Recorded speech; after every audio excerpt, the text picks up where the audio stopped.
Ahora que conocemos ya qué es la deriva genética, qué es la selección natural, cómo las especies cambian a lo largo del tiempo, es importante mencionar ahora lo que se conoce como un árbol filogenético o a phylogenetic tree.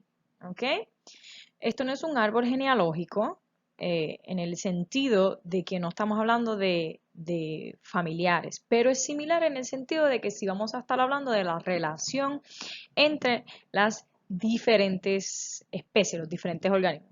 Así que, ¿qué es un árbol filogenético? Pues es un diagrama, ¿ok? Es una representación física, es un dibujo, ¿ok?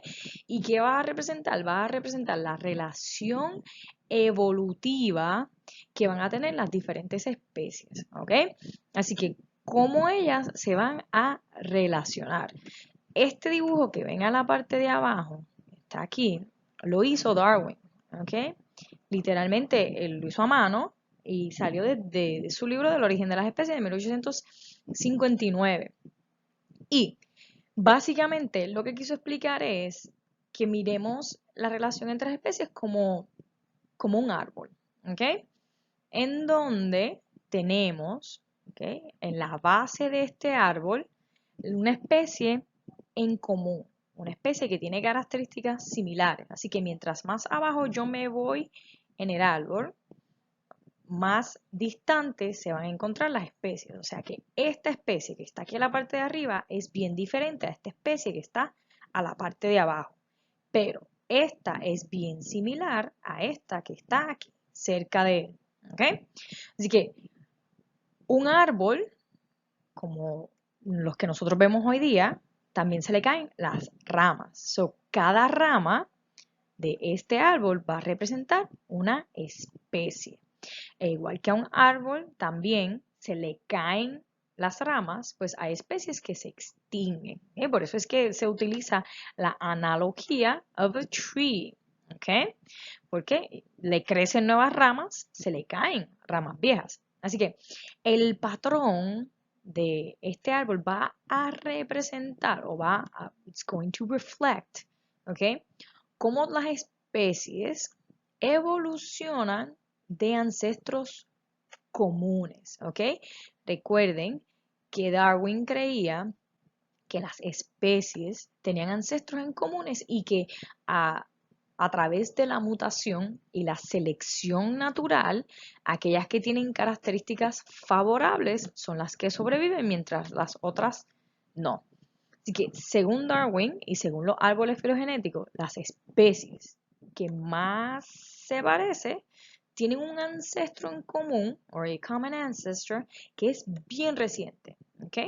Volviendo a nuestro diagrama de la parte de abajo, veríamos entonces, por ejemplo, esta especie que está aquí y esta especie que está aquí vienen de una especie que se encuentra más o menos por esta área. ¿Ok? Mientras más abajo yo voy en el árbol, más distante están esas especies en común. O sea, esta que está aquí y esta que está aquí, para yo poder encontrar la especie en común, miren hasta donde yo tengo que llegar. ¿Ok? Así que eso es lo que se refiere Darwin. Un árbol, mientras más cerca estén estas ramas, más se van a parecer las mismas. Entonces, ¿cómo leemos un árbol filogenético? ¿Ok? Si Darwin decía de que la relación entre las especies más cercanas dependen de un ancestro en común, vamos a verlo mejor en este diagrama. ¿Ok? Yo tengo la especie B aquí y la especie A. ¿Ok? Este punto que está aquí, que no sabemos qué especie es el ancestro más común entre estas dos. Significa que A y B son las especies o son especies bien similares una a la otra. Porque, por ejemplo, B y C están cerca, pero si yo vengo aquí y comparo, para yo encontrar el ancestro en común entre B y C, miren hasta dónde tengo que llegar, ¿ok? Versus la de A y B que está aquí, el ancestro común entre A, B, C y D, miren en dónde está, ¿ok? Así que yo lo que tengo que mirar para leer un árbol filogenético, buscar aquellas especies que estén cercas unas de la otra, mirando desde el punto de vista cuál es el ancestro en común. ¿Ok? Si yo miro la D, ¿ok? que está aquí, la D y la E, a pesar de que también están bien cerca, también tengo que llegar hasta acá, hasta este punto, para poder encontrar el ancestro en común, ¿ok? Esto se utiliza para cualquier tipo de especie, especies simples, especies complejas, especies marinas, bacterias. Yo, para poder encontrar especies en común, yo voy a buscar donde ocurre una división en el árbol, ¿ok? Así que de A y B, la primera división ocurre, o el ancestro en común está aquí. Así que de esto salieron dos especies. Significa que esto pueden ser posiblemente, qué sé yo, tortuga, y una tiene un cuello rojo, la otra tiene el cuello amarillo, o las aves, tenemos una que tiene un pico más largo que otra, y en el ancestro común es un ave con el pico de otra forma, ¿ok? Pero si yo voy suficientemente atrás, este que está aquí podría representar una bacteria y este que está aquí podría representar un ave, ¿ok? Así que podríamos encontrar que la relación es la E podría ser otra bacteria y la relación entre la A y la E sea una bacteria mucho más antigua, ¿ok? Es importante saber que cada una de las líneas representa las especies eh, actuales. Existen árboles filogenéticos con especies extintas, pero la mayoría vamos a utilizar present day species, ¿ok? Species that are alive, especies que no están extintas. Ahora, las que están aquí, los ancestros en comunes, estos nodos, no, perdón, estos nodos de especies eh, representan entonces especies que no necesariamente van a estar actualmente vivas, pueden ser especies que ya están extintas, ¿ok? Pero las que yo tengo acá representadas en la mayoría de mis árboles filogenéticos van a ser present day species, especies que yo tengo hoy día en el ambiente, ¿ok?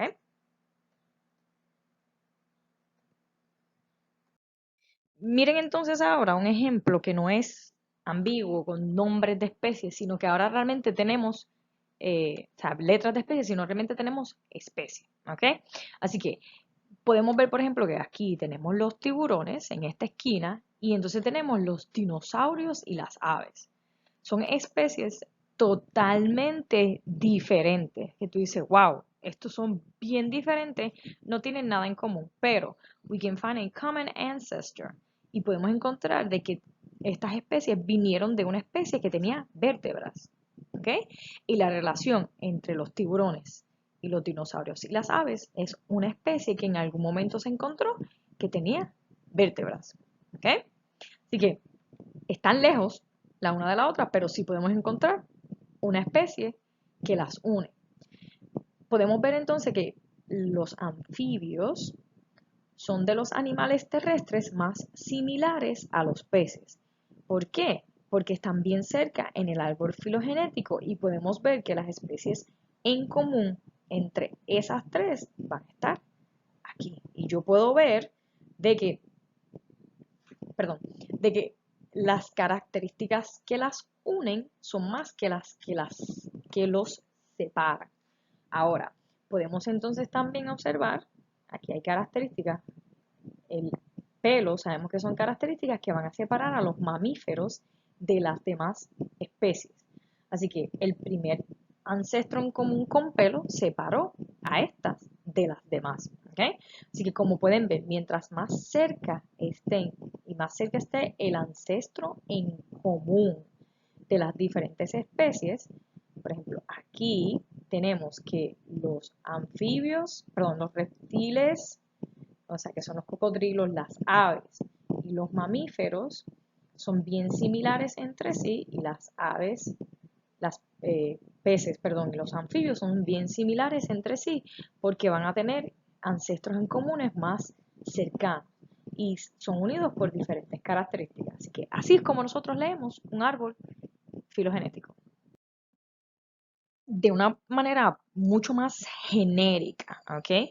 Podemos tener un árbol filogenético que aquí empieza con el origen de la vida, que hay muchos que dicen que fueron bacterias las que dieron origen a, a todos los organismos o todos los seres vivos, y podemos ver los diferentes grupos, plantas, hongos, animales, que nosotros ya hemos discutido, que se dividen entre los invertebrados y los vertebrados, podemos ver que los animales obviamente son más similares entre sí, obviamente los animales son mucho más similares que lo que van a hacer las plantas, ¿ok?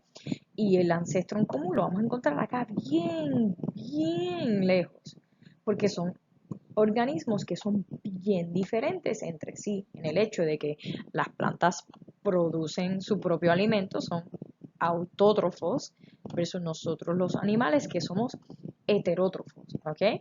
Así que mientras más lejos están los organismos en un árbol de la vida, más ancestros o menos ancestros comunes tienen, o sea, más especies han pasado para llegar a donde se encuentran, ¿ok? Así que lo que necesitan saber de un árbol filogenético es, it shows you the evolutionary relationship. Te va a enseñar cómo se parecen o cómo se diferencian las especies. Mientras más cerca están en este árbol filogenético y más ancestros comunes está más cerca, más se van a parecer las especies. Y mientras más lejos están este ancestro en común, pues más se diferencian. Volviendo nuevamente, un microorganismo, una bacteria y un ave están extremadamente lejos porque su ancestro común, miren dónde está. Sin embargo, un reptil y un anfibio, su ancestro en común está súper cerca, ¿ok? Así que mientras más cerca está el ancestro común, más se parece. Mientras más lejos, menos se van a parecer las especies, ¿ok? So that's all for today. Have a nice day.